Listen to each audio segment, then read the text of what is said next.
घडामोडी विदर्भात तापमानाचा कहर पाहायला मिळतोय। अमरावतीमध्ये 7 वर्षांनंतर पारा 46.8 अंशांवर पोहोचलाय। पुढील काही दिवस हीटवेव्हचा इशारा देण्यात आलाय। आज आणि उद्या अमरावती जिल्ह्यात तापमानाचा ऑरेंज अलर्ट देण्यात आलाय। राज्यभरात उष्णतेने कहर केलाय। पुण्यातील तापमानात देखील मोठ्या प्रमाणात वाढ झाली आहे। पुण्यातील तापमान 43 अंशांवर गेले तर नाशिकमध्ये सुद्धा गेल्या 10 ते 12 दिवसांपासून तापमानात मोठी वाढ होते।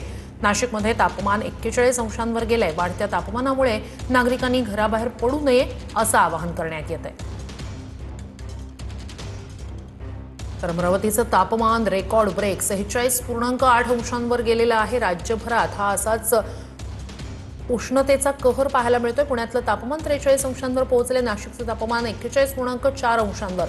हवामान विभागाकडून याआधीच हीटवेव्हचा इशारा देण्यात आलेला होता आणि आता तर राज्यभरात अशाच प्रकारचं तापमान पाहायला मिळतंय। पुण्यातलं तापमान सुद्धा चांगलंच वाढलंय। नाशिकमध्ये सुद्धा अशीच काहीशी परिस्थिती आहे। अर्थात खबरदारी घ्यावी नागरिकांनी असं आवाहन केलं जातंय।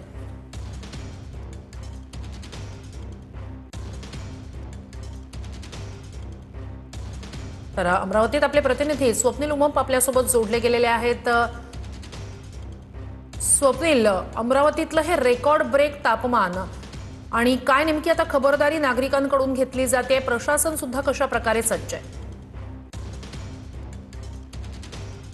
नक्की श्रुती, दरवर्षी जर आपण पाहिलं तर विदर्भामध्ये मोठ्या प्रमाणावर तापमान असतं आणि यावर्षीचं अमरावतीचं जर आपण तापमान पाहिलं तर 46.8 अंशावर गेलेलं आहे। 7 वर्षाचा रेकॉर्ड जो आहे तो यावर्षी तापमानानं ओलांडलेला आहे। ज्या पद्धतीनं तापमानात वाढ झालेली आहे त्यामुळं बाष्पीभवन जे आहे ते मोठ्या प्रमाणावर वाढलेलं आहे। अमरावती जिल्ह्यातली जवळपास 42 तलाव जे आहे ते एप्रिल महिन्यातच कोरडे पडले असल्याची धक्कादायक माहिती समोर आलेली आहे। या तलावावर जर आपण पाहिलं तर अनेक गावाच्या पिण्याच्या पाण्याचा प्रश्न अवलंबून आहेत, शेतीचा प्रश्न अवलंबून आहे। परंतु दुसरीकडे जर आपण पाहिलं तर बाष्पीभवन वाढलेलं आहे आणि नक्कीच स्वप्नील, तुम्ही आमच्यासोबत असेच राहाल जोडलेले। पुण्यात प्रदीप कापसे आपल्यासोबत जोडले गेलेले आहेत।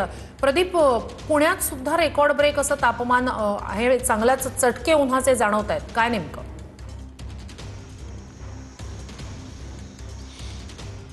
परिस्थिती अगदी मराठवाडा आणि विदर्भासारखी झाली असं म्हणावं लागेल, कारण पुणे शहरातल्या कोरेगाव पार्क आणि लोहगाव परिसरामध्ये काल तापमान जे आहे ते चक्क 43 डिग्री सेल्सिअसवरती पोहोचलेलं होतं। इतर ठिकाणी सुद्धा पुणे शहरामधलं तापमान जे आहे ते जवळपास 41 अंश सेल्सिअसवरती गेलेलं आहे।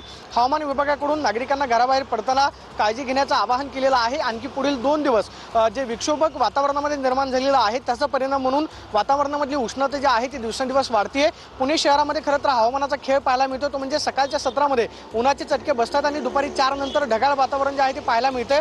2 दिवसांपूर्वी आपण पाहिलं की पुणे शहरामध्ये अनेक ठिकाणी गारांचा पाऊस जो आहे तो सुद्धा पडलेला होता। त्यामुळे वातावरणामधला बदल जो आहे तो आरोग्यावरती सुद्धा परिणाम करताना पाहायला मिळतोय। त्यामुळे घराबाहेर पडताना नागरिकांनी काळजी घेऊनच बाहेर पडावं अशा पद्धतीचं आवाहन हवामान विभागाकडून करण्यात आलेलं आहे। नक्कीच प्रदीप, नक्कीच आता थेट जाणार आहोत नाशिकमध्ये। चंदन पूजाधिकारी आपल्यासोबत जोडले गेलेत। चंदन, अमरावती आणि पुण्यातली परिस्थिती जाणून घेतली। नाशिकमध्ये प्रशासन या सगळ्या परिस्थितीला हाताळण्यासाठी कशा प्रकारे सज्ज आहे? श्रुती, खरं तर नाशिककरांना एवढ्या उष्णतेची सवय नाही आहे आणि नाशिकमध्ये सध्या 41च्या पलीकडे तापमान गेलेलं आहे। त्याच्यामुळे थंड हवेचं ठिकाण म्हणून जी नाशिकची ओळख आहे ती येणाऱ्या दिवसांमध्ये आता नाहीशी होती का अशी एक परिस्थिती निर्माण झालेली आहे। कारण सातत्यानं गेल्या काही महिन्यांपासून तापमानाचा पारा जो आहे तो वाढतो आहे। पुढचा आणखी 1 महिना जायचा आहे आणि त्याच्यामुळे आणखी जो तापमानाचा पारा आहे तो वाढण्याची शक्यता वर्तवली जाते। दुपारच्या सुमारास नाशिकचे रस्ते ओस पडत आहेत।